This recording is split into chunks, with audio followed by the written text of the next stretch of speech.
Donc une table ronde pour casser un peu les préjugés. L'objectif aujourd'hui d'En Direct est de faire sa part dans la baisse du taux de chômage des personnes ayant une RQTH. Et donc, c'est un travail d'équipe, quoi. Donc, je prends souvent l'image de ce travail sous le format d'équation. D'un côté, on a des demandeurs d'emploi qui ont des compétences, qui ont des envies, qui ont plein de richesses, plein de craintes, plein de peurs, plein de préjugés aussi. On va avoir des entreprises qui ont besoin de recruter, qui peuvent avoir des besoins sur des métiers sous tension, des difficultés, qui quand ils voient RQTH sur un CV, ils sont un peu pris de panique, ils ne savent pas comment gérer. Ils pensent que ce n'est pas forcément possible sur certains métiers. On va avoir des institutionnels, Cap Emploi, France Travail. Il y a beaucoup d'institutionnels qui sont là pour cette cause du handicap en milieu professionnel. Des coachs, on a vu pas mal de monde passer depuis ce matin, qui travaillent dans le domaine. Les politiques, il ne faut pas les oublier, qui sont là pour écrire un peu des feuilles de route et nous donner des moyens, des outils de pouvoir faire ce sujet-là. Et nous, les entreprises adaptées, je te regarde Romain, les deux Romains, super, vous êtes mis. Nous, on est là pour aller faire un peu le lien entre tout ça, voilà, donc dans cette équation, mais voilà, souvent on nous dit c'est super ce que vous faites, non, nous on fait une petite partie, on met les gens en lien, et après c'est ce travail d'équipe. Et donc sur cette table ronde, on a voulu avoir un échantillon de cette équation. Et du coup, on a la chance, merci Madame la Présidente, d'être présente aujourd'hui. On a la chance d'avoir Jean-François, un industriel, voilà, qui se pose des questions, qui a envie. On s'est déjà vu avec Jean-François fin d'année dernière, au début d'année. Voilà. Ouais. Élodie, une cliente, voilà, qui elle a basculé du côté, non pas du côté obscur, voilà, qui a pu tester, se lancer. Et puis notre Élodie, d'En Direct, voilà, une salariée qui elle aussi a pu passer des caps pour arriver aujourd'hui sur le poste qu'elle a. Mais je ne vais pas spoiler les échanges, chacun va pouvoir aller un peu plus loin. Donc le sujet c'était, on ne vous attendait pas là, et nous non plus. Aujourd'hui, entreprise adaptée, projet industriel, souvent on se dit voilà, c'est blindé de préjugés. C'est possible, c'est pas possible, c'est compliqué, ça prend du temps, voilà. Aujourd'hui, on démontre, depuis qu'on l'a lancé, on a lancé ces nouvelles activités chez En Direct au mois de novembre l'année dernière, on a créé presque 8 emplois sur ces domaines-là, dans des situations où les gens ont des horaires de travail, des compensations, etc., toutes individualisées, différentes, chez des clients, pour certains d'entre eux, donc avec des sensibilisations clients, avec ou sans Joëlette. Et donc tout ça, ça marche. Et donc aujourd'hui, le but c'est de se dire, il y a des besoins, il y a des solutions, et on veut faire le lien entre tout ça. Du coup, Madame la Présidente, je vous laisse démarrer. Ok. C'est parti. Je passe le micro qui n'est pas physiquement présent, mais posé devant vous, il suffit. Eh bien, c'est parfait, visiblement il est en plein milieu. Et donc, okay. Voilà. Merci en tout cas pour l'invitation. Heureuse de faire partie de celles et ceux qui concourent à l'envie de faire avancer à la fois les regards, les dispositifs. On a la chance d'être un département plutôt dynamique, mais qui avance sur le sujet du handicap avec beaucoup d'humilité. Soyons clairs, on a de plus en plus de personnes que l'on identifie et qu'il nous faut accompagner. Ça augmente d'année en année. Moi, j'ai un passé, sans vouloir trop parler de moi, mais en tout cas, j'ai enseigné pendant plus de 20 ans. Donc, je sais ce que c'est que d'accompagner dès le plus jeune âge et de croire et de poser un regard très positif, très bienveillant, d'accompagner les parents et de se dire, mais l'essentiel, c'est qu'on en parle et qu'on crée le parcours de votre enfant ensemble, qu'on aura le droit d'évoluer, parce que pour tout à chacun, il évolue.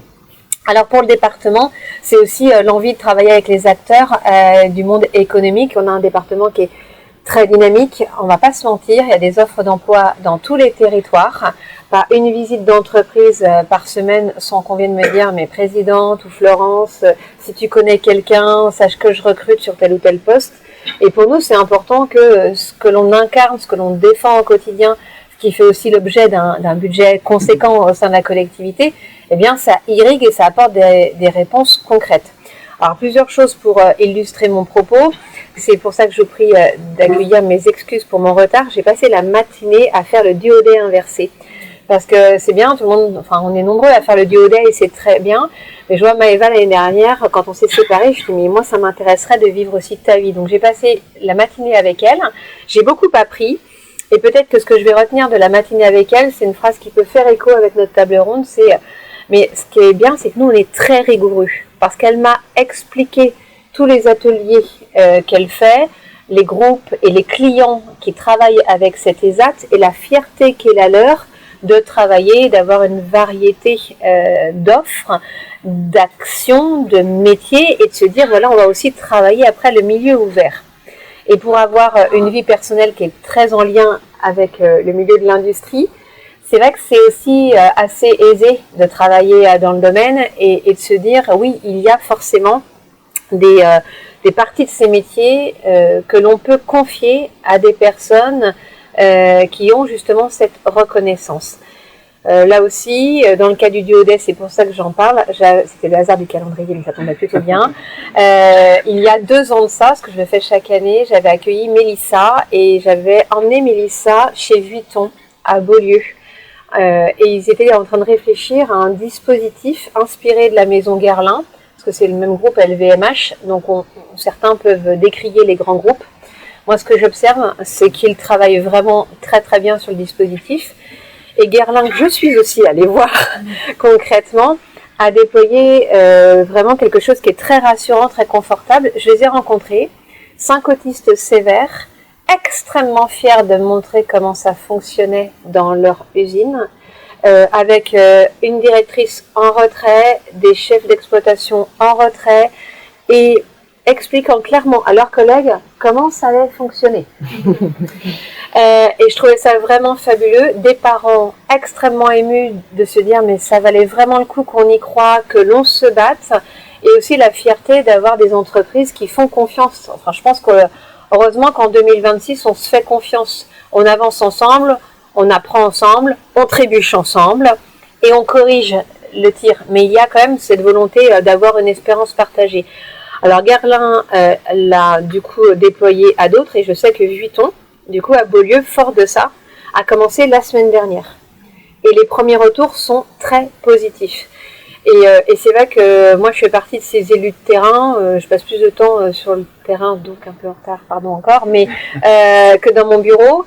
Mais justement c'est pour expliquer que ça fonctionne. Et puis un autre témoignage, parce que l'idée c'est aussi qu'on échange, je pense, dans votre format. J'y ai rencontré une femme exceptionnelle par le biais de son directeur de site, une femme chef d'entreprise qui avait tout réussi. Et puis la maladie frappe, cancer sévère, et elle, pour aller très très vite, elle se dit mais j'ai la R&D, je suis dans l'univers on va dire la parfumerie de luxe, j'ai les chercheurs, je vais créer toute la cosmétique qui va accompagner les personnes qui traversent l'épreuve du cancer. Et en parallèle, elle s'est dit, mais il faut aussi qu'on accompagne davantage les personnes qui ont une situation de handicap temporaire, liée à cette maladie, par exemple. Et elle a créé le label Cancer at Work. Et du coup, moi, j'ai, fort de cet échange-là, missionné mes équipes au département, parce qu'il y a 2800 agents, 2900 agents dans ce département, 3200 chez les pompiers, donc je suis quand même un peu à la tête d'un groupe suffisamment important pour se dire comment nous, fort de cette connaissance, on peut davantage accompagner mes collaborateurs qui ont un cancer en lien aussi avec les partenaires médicaux, comment, quand je fais de l'alternance, je peux mettre en relation avec les entreprises, les artisans, tout le milieu économique, comment en dehors de ce qu'on appelle les maladies invisibles, je peux donner à ceux qui souhaitent, c'est très, enfin, il y a la pudeur, il y a le respect de se dire oui, ok, je reconnais que j'entends peut-être un peu moins bien ou je vois moins bien. Je l'accompagne et surtout en tant que du coup pas chef d'entreprise mais en responsabilité, de dire on respecte, tout ça c'est ok, on va l'accompagner, mais en tout cas il n'y a pas de problème sur l'émission, on vous fait confiance, ce sera peut-être différent qu'avec d'autres. Mais en tout cas, quelque part, on fait famille, on fait sens ensemble, on fait société ensemble, et c'est aussi cette richesse. Donc voilà, quelques petits exemples qui montrent que la collectivité départementale, elle apprend, elle a envie d'accompagner. C'est aussi la raison pour laquelle j'ai créé des maisons du département dans tout le département. Alors non pas qu'on les a fait pousser, hein, le contexte économique fait que c'est impossible, mais je me suis appuyée sur l'existant, des maisons de solidarité, pour se dire aussi, tout ne se passe pas à Angers, même si j'aime profondément cette ville, mais se dire, je suis du sud du département, je vais aller à la maison des solidarités, par exemple, de Cholet, et je vais avoir tout un accompagnement professionnel qui va me recevoir,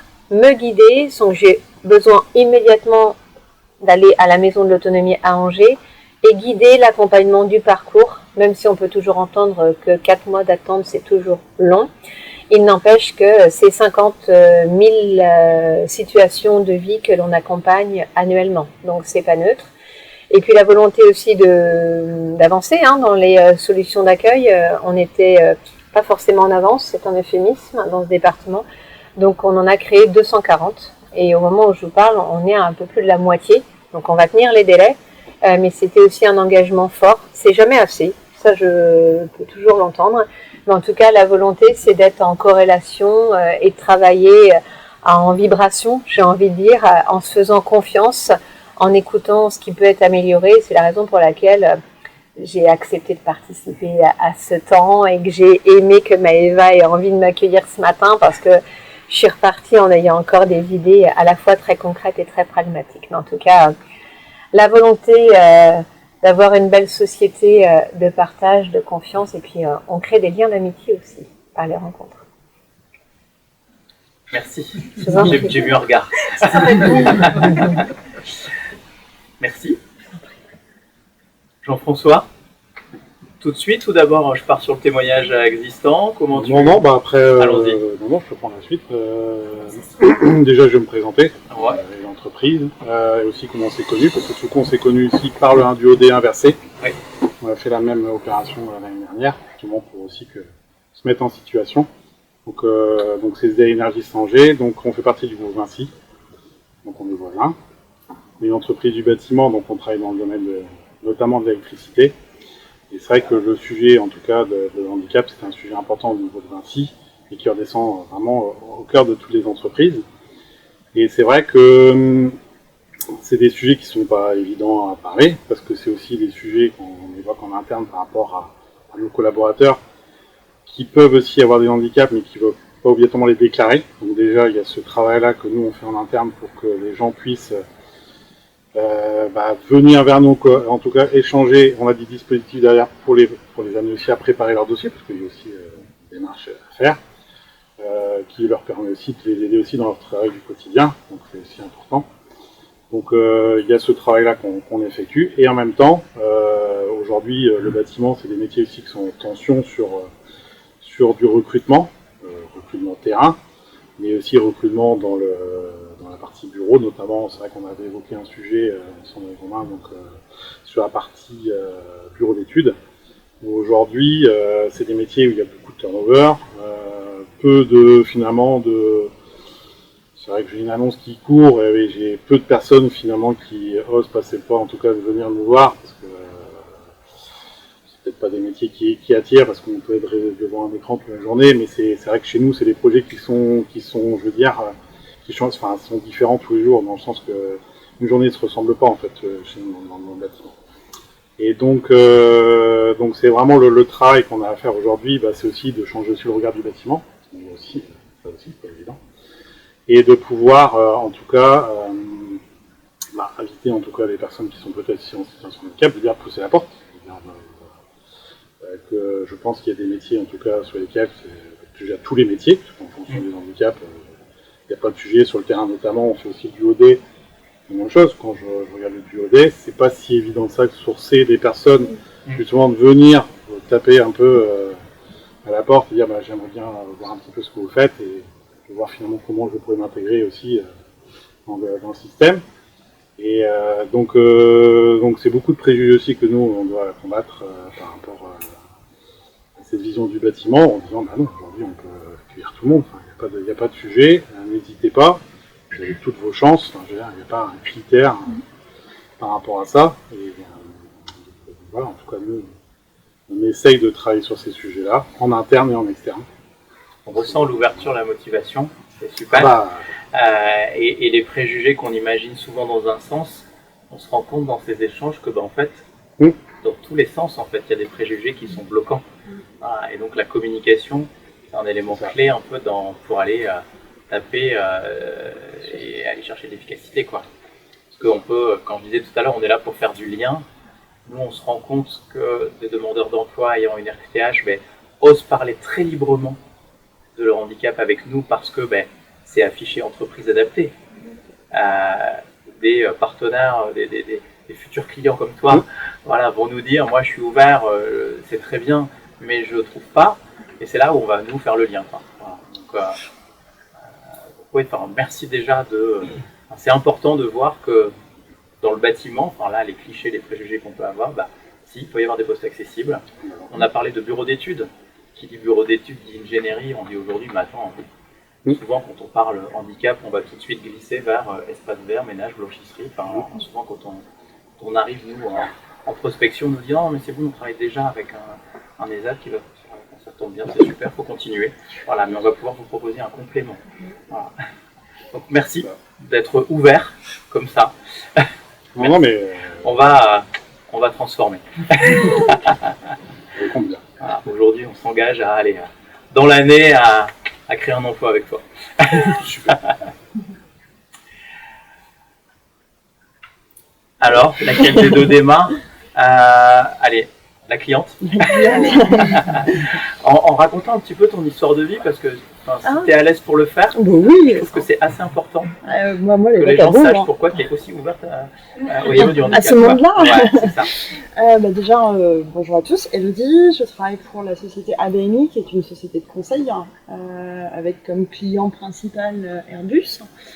Je vais aussi présenter un peu mon parcours de vie. C'est que je suis une maman d'un ado de 16 ans qui est autiste modéré, avec un parcours de maman combattante, de maman guerrière, de maman psychologue, de maman infirmière, pour moi, le monde du handicap, c'est pas du tout un monde qui est inconnu. C'est pour moi une force. Clairement, je dis clairement à mon fils que son handicap, ce n'est pas un défaut. C'est une force qu'il faut mettre en avant, et c'est quelque chose auquel je me bats tous les jours. Parce que pour moi, il faut se battre avec. Il faut faire changer le monde. Il faut changer la vision des gens, clairement. Et j'avoue que quand je suis rentrée chez ABMI et qu'on m'a proposé de faire ce partenariat avec En Direct, j'ai sauté les 2 pieds dans le projet, et avec toute mon âme et tout mon cœur, aussi bien personnel que professionnel, pour faire justement que ce projet vienne à se concrétiser, et on a réussi. Ça va faire 8 mois. Oui. 8 mois qu'on travaille ensemble. 8 mois qu'on est en train de construire une équipe de support sur les approvisionneurs. Donc c'est ceux qui achètent des grosses pièces pour faire des petites machines, ou notamment chez Airbus des gros avions. Et on travaille tous ensemble. Moi j'ai une équipe mixte, donc une équipe En Direct et une équipe ABMI. On travaille ensemble.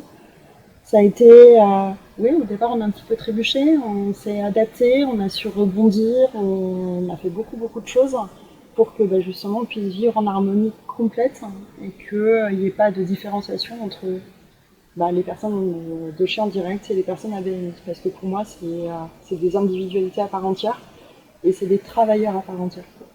Donc peu importe. Juste pour le contexte, ABMI, une société qui va à la base recruter surtout de l'ingénieur ou du technicien. Ah oui, clairement. Donc quand on dit, nous, entreprise adaptée, on va faire un partenariat avec une entreprise comme ABMI, je peux vous dire qu'une fois sur deux, les gens me regardent. Oui. Et donc c'est important à préciser, parce qu'il y a eu tout un parcours quand même.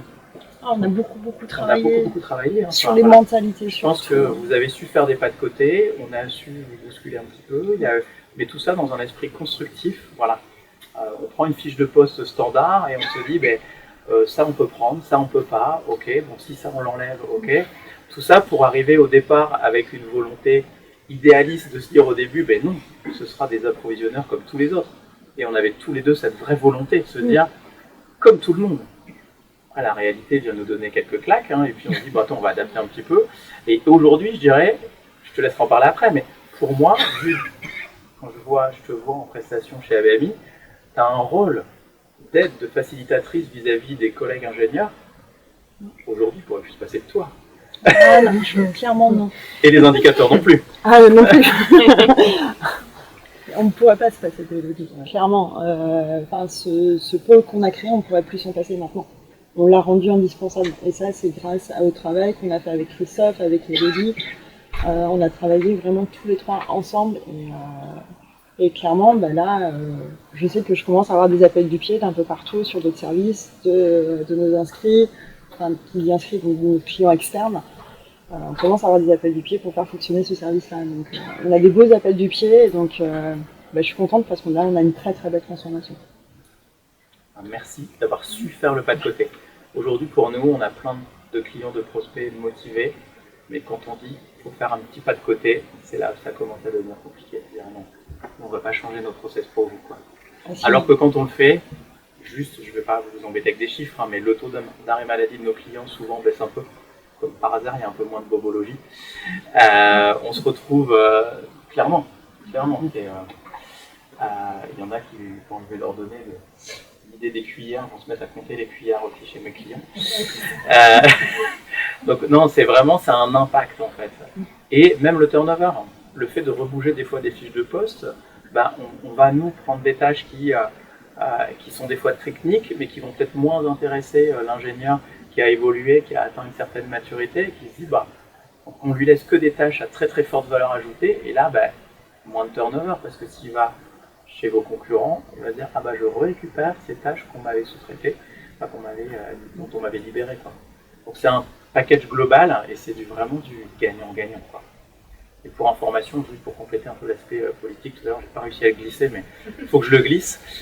Aujourd'hui, quand une entreprise adaptée crée un emploi, je regarde encore Romain, faut savoir que pour l'État, c'est une économie de 12 000 € par an. Voilà, les subventions, les économies, etc. Derrière, c'est un investissement de nous aider à nous développer, pour l'État. Voilà. Sachant que pour une entreprise, le pas de côté, il n'est pas si grand que ça. Non. Il est vraiment tout petit. Mais non, en fait, c'est juste un changement de regard. On a juste à se changer de côté, en fait. Pour le regarder différemment, c'est des adaptations qui sont très faciles à faire. Donc le pas de côté, il n'est pas si énorme que ça. Il n'est pas énorme. Le plus dur, encore une fois, je ramène le mot communication. Ça a été beaucoup d'échanges avec tes responsables, tes directeurs pour... Je revois à Saint-Herblain, à nous voir avec Michael, Christelle, de dire non, nous c'est comme ça. Voilà. Ou même Mathieu, je sentais que Mathieu avait moyen de le... Mais j'ai beaucoup travaillé derrière. Mais c'est super. Et derrière, aujourd'hui, c'est les premiers ambassadeurs. C'est ça. C'est les premiers ambassadeurs de l'équipe. Merci pour ton témoignage. Une Élodie peut en cacher une autre. Une autre Élodie. Du coup, Élodie, tu m'as dit que tu étais OK pour parler un peu de ton parcours et de ce que tu vis aujourd'hui. Eh oui, donc moi j'ai commencé une vie, ce qu'on peut appeler entre guillemets normale, comme beaucoup d'entre nous et beaucoup d'autres personnes. J'ai eu un accident il y a 20 ans qui m'a mis au niveau de mon corps et mon esprit un peu en difficulté et en fait là-dessus j'ai été accompagnée et j'ai pu rebondir et en fait mener une vie tout à fait normale entre guillemets. Enfin, j'ai repris mes études en bac+2, donc voilà, que j'ai fait en 2 ans comme tout le monde. J'ai pas eu besoin des 4 années qu'on m'a proposées entre guillemets. Là-dessus, j'ai encore effectivement été accompagnée pour me permettre aussi moi d'être moi-même et d'être sûre de moi et de mes capacités. Mais on m'a accompagnée sur un nouveau travail et d'autres différents travails. Et donc j'ai fini aujourd'hui à travailler avec ABMI, où j'ai une reconnaissance totale en fait en tant que personne de toutes les autres personnes du service.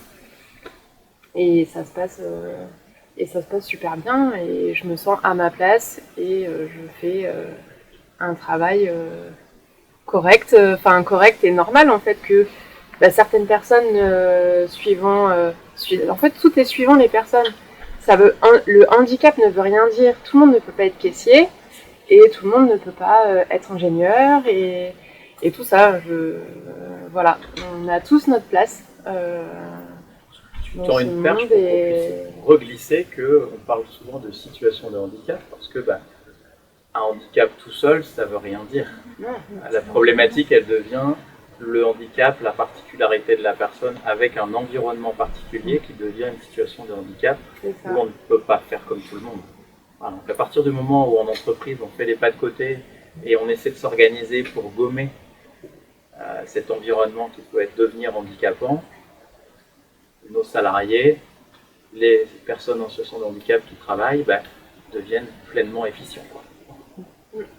C'est tout ce travail-là qu'il faut faire. Donc, des fois on nous dit c'est plus long, ça peut être plus long. C'est pas toujours le cas. C'est compliqué, ça peut être compliqué. Voilà. Ça coûte cher, non. C'est pas vrai. Voilà, donc il y a plein de préjugés encore une fois à casser. Il y a toujours des outils plus ou moins possibles suivant les circonstances à mettre en place pour pouvoir réussir. Et je dois dire, parce que on a travaillé dans une ancienne vie ensemble avec Élodie, ça fait longtemps qu'on travaille à deux, il y a eu un creux de morale ces derniers mois, l'année dernière, et quand tu me dis il y a 15 jours, qu'est-ce que je suis bien, je me sens à ma place, voilà, tu m'as touché.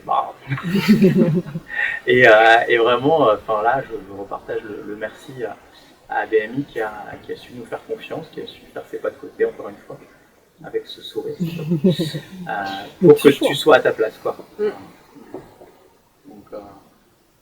Donc voilà, donc après un échange comme ça, tout paraît facile, hein.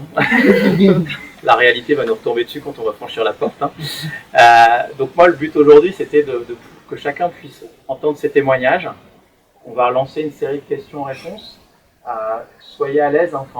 Ce que j'avais mis dans le petit mail de table ronde, c'est il n'y a pas de discours préparé, etc. On va tous parler avec notre cœur et notre tripes.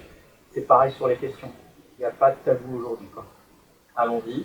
Si vraiment on n'est pas à l'aise, on va regarder notre voisin pour essayer de voir qui va y répondre. Mais non, mais allez-y s'il y a des questions sur approfondir peut-être un témoignage, un dispositif, une idée, une solution. Un gros groupe de travail, là, c'est super. Alors, si personne ne veut se lancer, moi ce ne sera pas forcément une question, Christophe, que j'envisagerai. C'est de te dire merci, car c'est grâce à toi que je suis là, ici, aujourd'hui. Et je trouve que c'est bien que tu puisses élargir le plus possible tes contacts. La façon dont nous nous sommes rencontrés, alors qu'est-ce que c'est que la RSE, responsabilité sociale et environnementale? Vous ne connaissez pas? Et Enedis, vous connaissez un petit peu cette petite boîte là qui distribue de l'électricité, c'est un truc comme ça. Voilà. Et alors nous nous sommes retrouvés tous les deux à Enedis et effectivement de parler de toutes ces questions environnementales, c'est extrêmement intéressant parce que je sais que Enedis aussi essaye d'accepter et de donner du travail à des handicapés. Et alors en fait, si je suis ici, c'est aussi au sein des missions locales qui m'avaient envoyé chez Enedis pour aller dans les comités de réseaux sociaux et environnementaux. Et c'est extrêmement intéressant.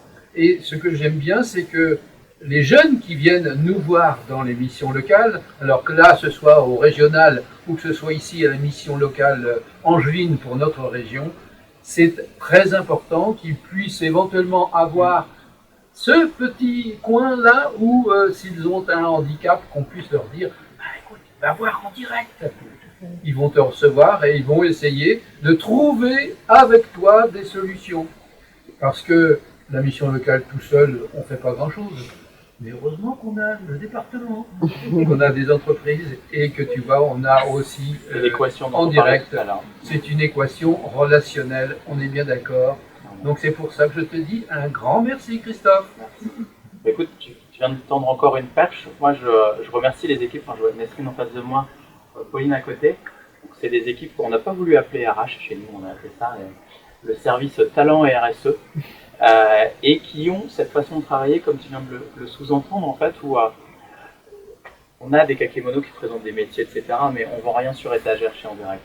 On va partir des chercheurs d'emploi. Donc, ce matin, on a reçu une grosse quinzaine de demandeurs d'emploi en entretien, et d'expliquer aujourd'hui à un demandeur d'emploi, mais dites-nous ce que vous avez envie de faire. Et c'est ça qui va alimenter derrière notre équipe commerciale pour aller voir vers les clients des postes, mais qui vont vous motiver en fait.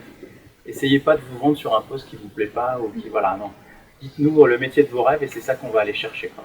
Et c'est ça qu'on fait, qu'on a appelé le modèle Révèle Acteur chez nous, et qui aujourd'hui marche pas mal parce que on crée des relations de confiance avec nos clients. Et quand on parle de quelque chose, c'est du concret parce qu'on a déjà une personne motivée. Et la motivation, elle est vraiment, c'est la base de tout, quoi. Il peut manquer des compétences, tout ce qu'on veut, s'il y a la motivation, il y a des organismes de formation, il y a tout ce qu'on veut pour aller les chercher, quoi. Mais trouver la capacité, j'ai aussi échangé ce matin avec une personne qui, malheureusement, j'arrivais, je tournais en rond et je me dis, la solution n'est pas chez moi. Et tout ça, quand je disais à Romain tout à l'heure, allez, quand tu es arrivé, je t'ai sauté dessus en disant, j'ai une personne, j'ai un CV pour toi. Voilà, elle sera plutôt pour toi. Voilà, et pas pour nous, parce que voilà. Voilà, chacun son job, et encore une fois, dans cet écosystème en fait de l'emploi, on a chacun notre part, quoi. Donc, c'est un travail d'équipe. Voilà. Donc oui, je prends le merci quand même, hein, mais. D'autres questions, remarques? Moi, j'ai une question. Parce que j'ai eu souvent le cas.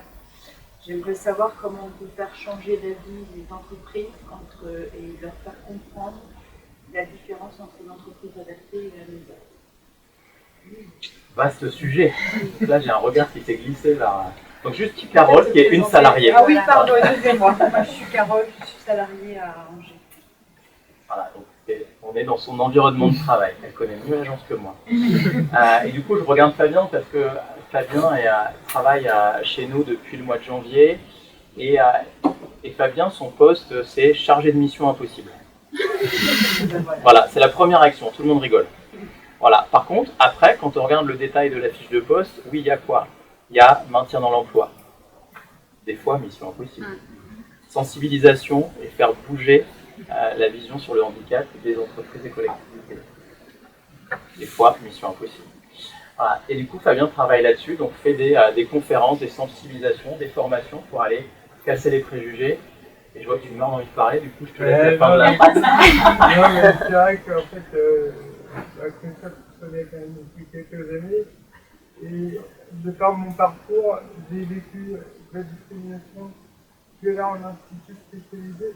J'ai connu vraiment tout le parcours d'inclusion sociale, vraiment du milieu spécialisé avec des personnes en situation de handicap, donc plutôt enfermées en France, jusqu'à atteindre une naissance en ressources humaines. Et tout le monde m'avait dit que c'était pas possible. Et en fait, il a fallu se battre. Il a fallu se battre parce que, en fait, quand on me voit, on se dit, c'est pas possible d'être en fauteuil, il y a trop de difficultés pour avancer. Et en fait, j'ai créé mon métier en utilisant tous ces préjugés-là et en montrant par abusé que si on avait inversé les rôles, oui, ce serait pas possible si on avait la même vision que les personnes qui nous discriminent. Et donc, moi, ce que j'adore dans ce métier-là, c'est arriver à leur faire comprendre que faut faire le côté, on peut faire le côté pour une société, pour une société, pour un pays qui nous discrimine, qui n'est pas discriminant et qui a envie de défendre parce que le handicap, ça arrive tout au long de notre vie. Enfin, moi, je suis en situation de handicap, mais en fait, moi, je dis qu'on est tous en situation de handicap parce qu'on n'a pas compris ce que c'était. Et en fait, il faut à la fois blaguer et à la fois être sérieux sur le sujet pour leur dire qu'il y a des solutions, qu'il y a de l'avant et petite phrase un peu plus personnelle. Mon père a un parcours de vie qui fait que à l'âge de ses 15 ans, il a perdu ses parents. Et quand j'étais en situation de handicap, il m'a dit, mais en fait, c'est comme tes frères et t'as changé. Et t'as deux choix. Soit tu t'arrêtes là, t'as envie, c'est cool, mais t'as rien de ta vie.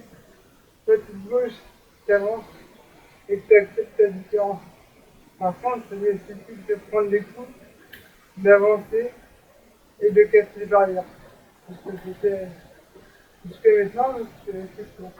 Et ces barrières, en effet, c'est les différents niveaux de situation de handicap. Et du coup, oui, ces mélanges qu'il peut y avoir dans le secteur adapté protégé, les ATEA, et les gens ne connaissent pas, en fait. C'est pour ça que quand nous, on présente à des collectivités, à des partenaires, à des entreprises, c'est une des premières questions qu'on leur pose.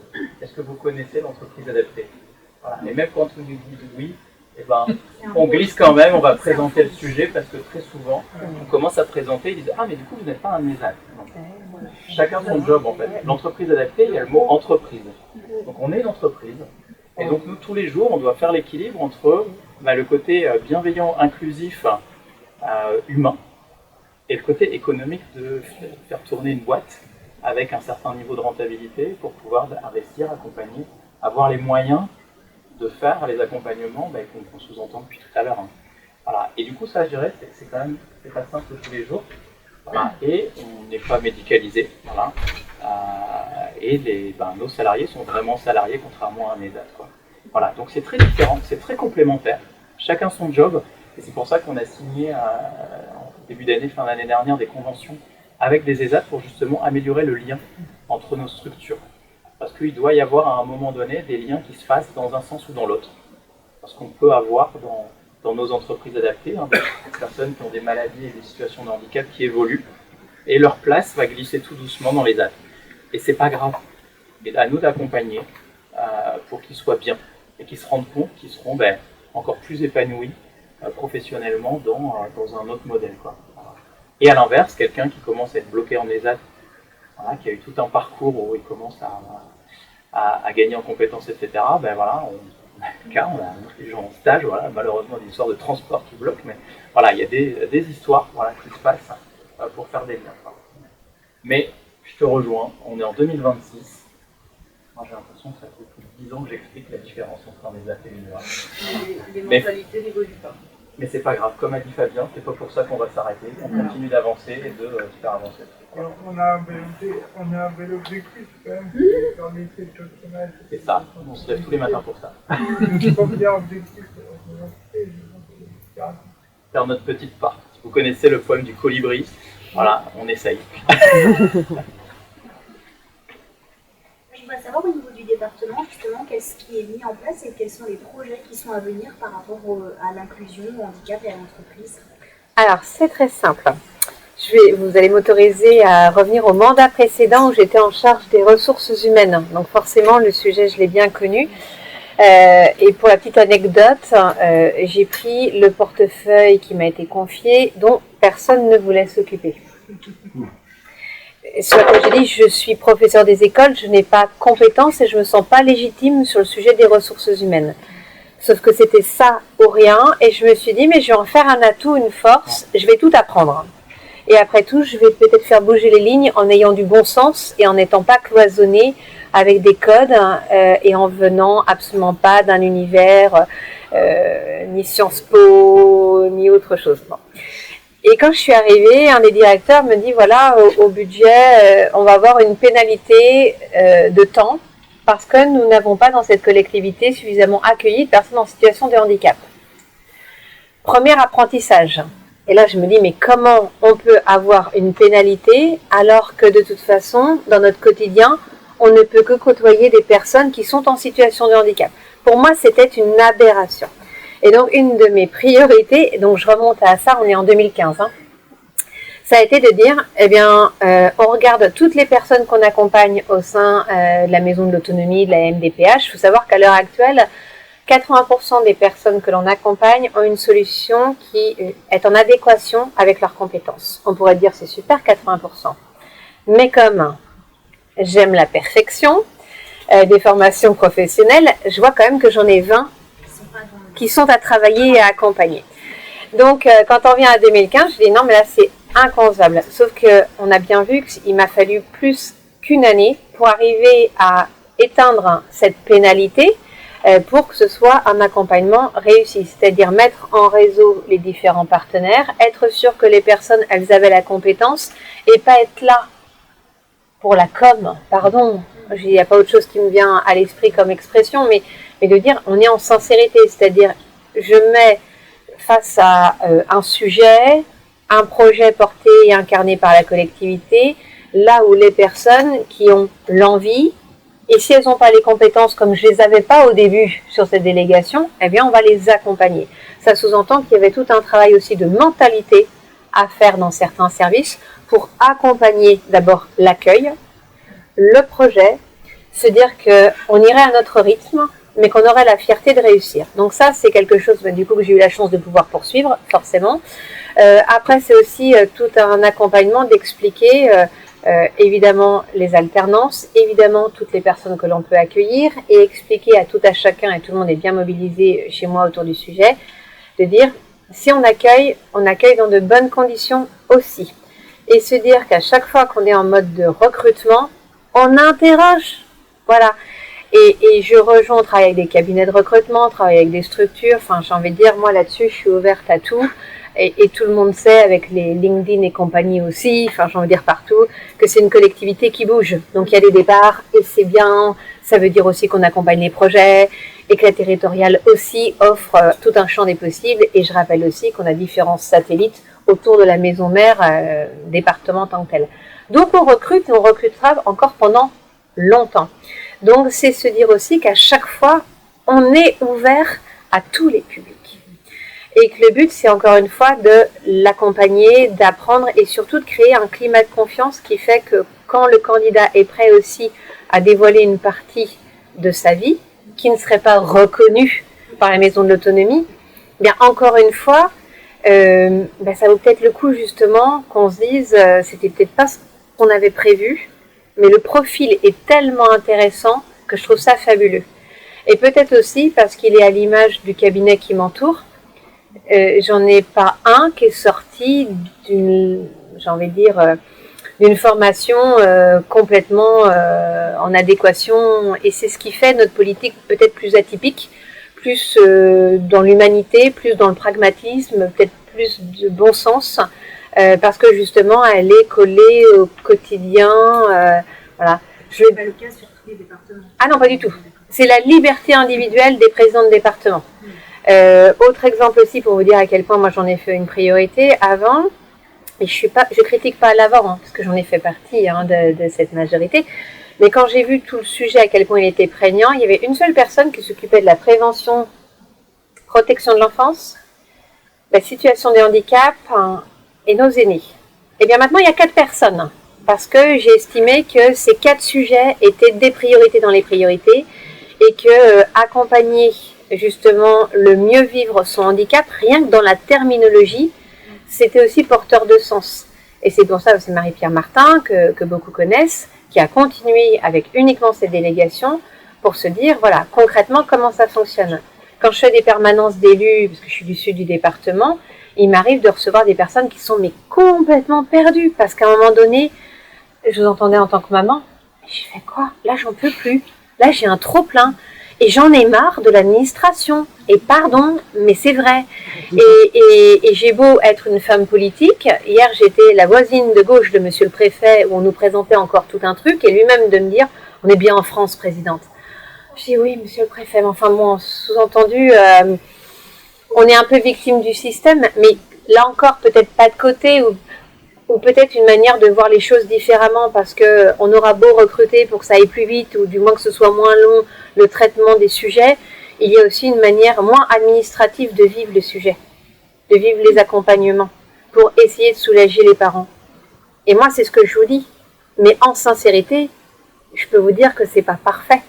Même si j'ai une profonde reconnaissance pour mes professionnels, je sais que c'est pas parfait. Déjà, il y a un travail de fait.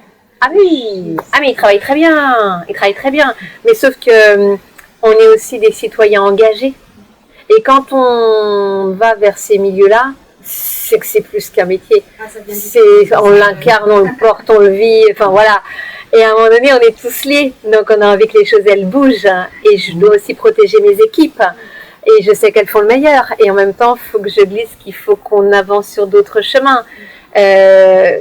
On avait une excellente ministre avant, Charlotte Parmentier-Lecoq, qui faisait avancer brillamment les choses. Bon, malheureusement pour nous, elle a pris d'autres missions, mais elle avait ce bon sens, quoi. Mais c'est travailler avec tout le monde. Voilà, donc concrètement, après, voilà, c'est des exemples, c'est des dispositifs avec les entreprises avec lesquelles on est lié, c'est soutenir les ESAT. Globalement, c'est 58 millions, si je donne quelques chiffres, c'est 58 millions d'euros pour l'accompagnement des établissements, c'est 38 millions de PCH, et c'est tout ce qui est transversal. Et malgré ces millions, ça ne suffit pas. Voilà. Parce qu'il manque aussi des maillons. Mais c'est pas grave. On garde l'énergie, on prend un coup aussi des fois de se dire mince, j'exerce pourtant telle fonction, je pense avoir plus de latitude, mais je suis coincée. Eh bien, grâce à l'énergie qu'on se donne entre nous, ben voilà, on va trouver une autre solution. On va. Est-ce que c'est des solutions pour que ces maillons se créent, se forment, ou est-ce que c'est un peu de passer par différentes... Alors, il y a plusieurs... D'abord, je pense que la qualité relationnelle entre nous tous, elle y fait pour beaucoup.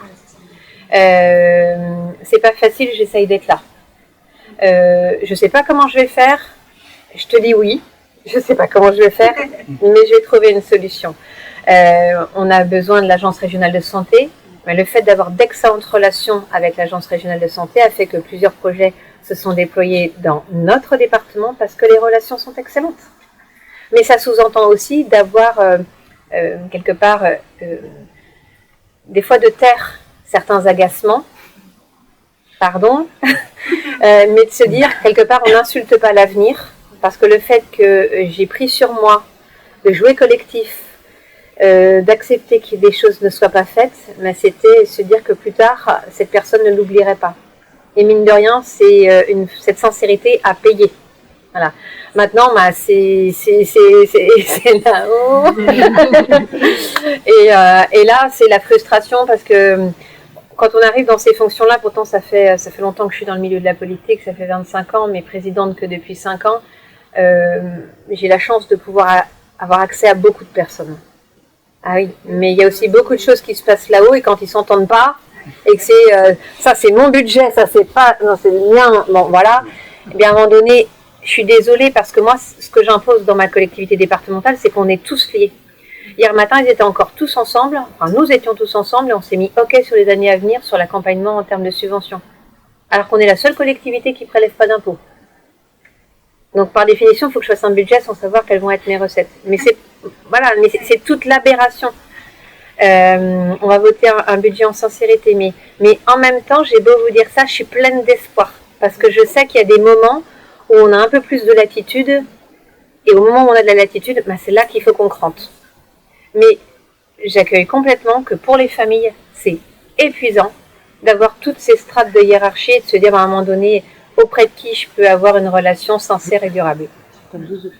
Voilà. Non, mais enfin, moi aussi, je suis maman d'une personne en situation de handicap, je suis moi-même et la partie administrative est très chronophage. Et pareil, ma fille, elle a 16 ans et elle est entre deux, entre l'école et le monde de l'entreprise. Il n'y a rien entre les deux. C'est la nébuleuse totale. Alors, il y a les missions locales, heureusement, qui peuvent nous aider un peu. Il y a le CSAP 49. Mais voilà, c'est compliqué. Et ce qui est compliqué, alors pardon, mais c'est vrai qu'autour de cette table, je suis la seule avec la femme politique. Donc, il faut faire quand même un peu de politique. Hein. Mais parce qu'on a beau des fois dire, ah non, la politique, oui, mais enfin, en même temps, des fois, beaucoup de choses sont politiques. Et dans tous les cas, il y a des priorités dans les budgets. Et quand j'entends parler mission locale, je dis juste qu'il y a des collectivités qui ont abandonné les missions locales, avec tout ce que ça sous-entend derrière. Je pense licenciement, mais je pense surtout l'accompagnement de tous les jeunes. Eh bien, nous, au département, on a dit on continue d'aider les missions locales parce que c'est extrêmement important. Ça, c'est un choix. Voilà. Et c'est pas pour qu'on dise le département, c'est pas le sujet. C'est que moi, derrière des dossiers, j'ai des noms, des prénoms et des visages. Et des familles derrière. Voilà. Mais ça suffit pas. Voilà. Il faut un accompagnement quand ils sont jeunes pour arriver jusqu'à chez nous, une entreprise adaptée, pour qu'on les accompagne vers demain. Et le demain, c'est aussi l'accompagnement à la perte d'autonomie avec le vieillissement. C'était le sujet de ma matinée, même si ma jeune Maëva est au début de sa vie. Mais forcément, j'avais des parents qui étaient là aussi et qui évoquaient, on est présent dès le sujet de la naissance, accompagner le projet du jeune, et puis de se dire qu'à un moment donné, le cycle de la vie va faire que et puis il y a aussi le passage où les parents sont plus présents. Voilà. Et qu'est-ce qu'on fait de ces personnes-là? Moi je suis pas si concernée que les sœurs doublement handicapées. Les parents vont partir. je vais en avoir la charge. Voilà. Et c'est aussi des préoccupations de demain. Et je ne comprends pas pourquoi ce sujet, comme le sujet qui me tient vraiment à cœur, qui est le sujet de la protection de l'enfance, ne fait pas l'objet d'une véritable politique prioritaire nationale. Mais là, je pense qu'on est tous concernés, c'est pour ça qu'on est là. C'est ça. C'est les fameuses poches de la veste. Muriel Pénicaud, il y a 7 ans, ministre du Travail, faisait un état des lieux et me dit, mais on est d'accord avec ça, mais on ne gère pas les mêmes poches de la veste. Et c'est difficile de faire le lien. Merci. D'autres questions, d'autres remarques? Un petit témoignage, parce qu'en fait, effectivement, avant d'être totalement voilà, en situation de handicap, j'étais également dans la politique, j'étais élue locale à Angers. Et ce qui est marrant, c'est que j'ai aidé beaucoup de gens dans tous les domaines. J'étais élue de quartier, donc clairement, on venait me parler d'emploi, de problèmes de paillasson avec les voisins, de handicap, de santé, absolument tous les sujets. Et c'est vrai que j'essayais d'aider les gens comme je pouvais, mais c'est effectivement, il y a plein de strates, des fois c'est tout en haut, on ne sait pas comment faire, les budgets. Et c'était essayer de mettre tout le monde en fait en lien. Et aujourd'hui, je me rends compte aujourd'hui, du coup, moi qui suis concernée, et là j'avoue qu'une phase où il n'y a pas grand chose qu'avant, donc là je suis vite. Et je me rends compte qu'en fait c'est très important les journées comme aujourd'hui de mettre en lien tout le monde, parce qu'il faut qu'on arrive à faire de plus en plus de témoignages de vie, parce qu'il y a les handicaps qui peuvent évoluer ou non, et puis on se dit mince, moi là on m'a fait miroiter pendant 3 ans en me disant tu peux refaire le travail comme avant, donc j'ai payé des formations plein pot pour au final non mais si c'est n'importe quoi je peux pas le faire. Voilà, mes rêves on verra plus tard. Pour l'instant je peux pas, je me limite à des choix, à des demandes, il va falloir trouver, quand j'ai plein de contacts et tout. Mais c'est pour dire qu'il faut. Donc là j'ai le revers de la médaille, là je vois du coup c'est à mon tour d'être dans la misère, parce que du coup voilà, il faut rencontrer, oser en parler déjà c'est important. Alors moi je sais que sur les réseaux sociaux tout le monde le voit au quotidien, handicap que je rabâche, et quand en parlant seulement en parlant de tout le monde, dans des proches il y a la santé mentale qui est extrêmement difficile, il y a la santé physique et je suis arrivée à invisible et invisible, ouais, il n'y a que ma canne qui le montre, mais là j'ai des centaines de symptômes qui peuvent tourner, et c'est pour dire effectivement qu'on échange de plus en plus au quotidien sur tous les problèmes, et là c'est vraiment important cette journée, donc vraiment je crois que c'est pour faire avancer. C'est vrai que comme le dit Florence, là on se sent coincé, on dit mais c'est aussi, il y a tout ça. Donc je crois qu'il faut en parler toujours de plus en plus, parce que c'est vrai qu'on a envie de rester un sujet dans la vie. Puis c'est continuer de créer des passerelles entre justement l'ensemble des acteurs, et c'est des journées qui permettent de faire des rencontres. Enfin, nous on a échangé, on a une pathologie en commun, on a parlé de nos difficultés, de nos envies. Enfin, c'est des moments comme ça qui fait que ça fait la richesse aussi d'une entreprise, mais des rencontres. Ces liens qu'on crée aujourd'hui, ils vont pouvoir nous permettre de passer au-dessus de certaines barrières. C'est ça le but en fait. Quand je disais tout à l'heure, la fameuse équation en introduction, c'était ça, c'est-à-dire une fois qu'on sait la charge, la responsabilité qu'ont les uns les autres, on peut discuter directement entre nous et faire avancer le schmilblick. On avait dit 1 heure, il nous reste 2 minutes. Bon, j'ai essayé de synthétiser, c'est pour ça que j'ai pris ma machine pour essayer de synthétiser tout ce qui s'est dit. Donc, je vais tenter le résumer. Donc, je vous laisserai me compléter. Donc, en 5 points, je dirais, c'est revenu pas mal, mais des préjugés à abattre. Vraiment ça, on est tous acteurs pour ça. Et c'est précisément là que se joue l'avenir. Donc merci d'avoir posé la question. Eda Teva, oui, il y a encore des différences comme ça. Accessibilité de poste ou pas. Voilà. Donc ça, encore des préjugés à abattre. Tout est posé sur des fondations humaines. Enfin, j'ai noté quelques mots-clés. Enfin, vous avez parlé de confiance, de respect, de sincérité, de dignité, de droit à l'erreur sans honte, la reconnaissance. Enfin, tous ces mots-là sont vraiment une base énorme. Et quand il y a ça, c'est pour ça qu'on sourit tous aujourd'hui malgré la gravité du sujet, parce qu'on sait qu'il y a quand même un socle humain qui peut nous permettre d'aller plus loin. J'ai noté un système, un signal, alors je n'ai pas trouvé d'autre mot que signal d'alarme, mais un signal d'alarme utile quand même, parce que on se rend compte qu'il y a plein de volontés, plein d'envies, plein de choses possibles, mais on se sent tous bloqués sous le fameux plafond qu'on a imaginé là, mais il y a plein de choses à faire. Donc voilà, donc il faut qu'on alerte, il faut qu'on en parle. Et après, je m'étais faire ensemble. Voilà, que ce soit pas une démarche, il n'y a pas longtemps, je disais non mais oui c'est super ce qu'on fait, mais on n'est pas là pour faire du caritatif ou de la charité à bas coût, non. C'est vraiment sincère ce qu'on fait, et on est obligé de faire ensemble, faire société ensemble avec chacun nos responsabilités, et on en a tous ici. Faut pas qu'on se dise moi je suis chercheur d'emploi, j'ai pas de responsabilité, moi je suis le client qui attend. Non, on a tous des responsabilités, on a tous des droits et des devoirs pour aller avancer vers ce résultat idéal qu'on attend tous, quoi. Et je finirai par la différence comme une force. Voilà, enfin, tu as glissé ça tout à l'heure, je trouve ça toujours très fort, et tu l'as reglissé. Enfin, j'aime beaucoup, à chaque fois que quelqu'un dit ça, je t'entends très bien, que cette différence est une force. Voilà, c'est normal de s'adapter à l'environnement, qu'on ait une RQTH ou pas, on le fait tous les jours, hein, de s'adapter à notre environnement, et donc le faire quand tu es handicapé, c'est différent, mais on doit le faire aussi. Et je finis, après je te passe la main. Vas-y, attendez, je coupe le son de Fabien.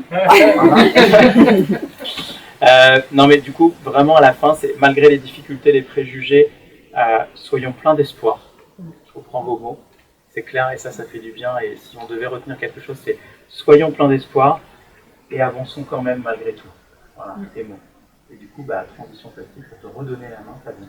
Moi, je voulais juste que tu parles de pourquoi tu fais tout ça. Ouais.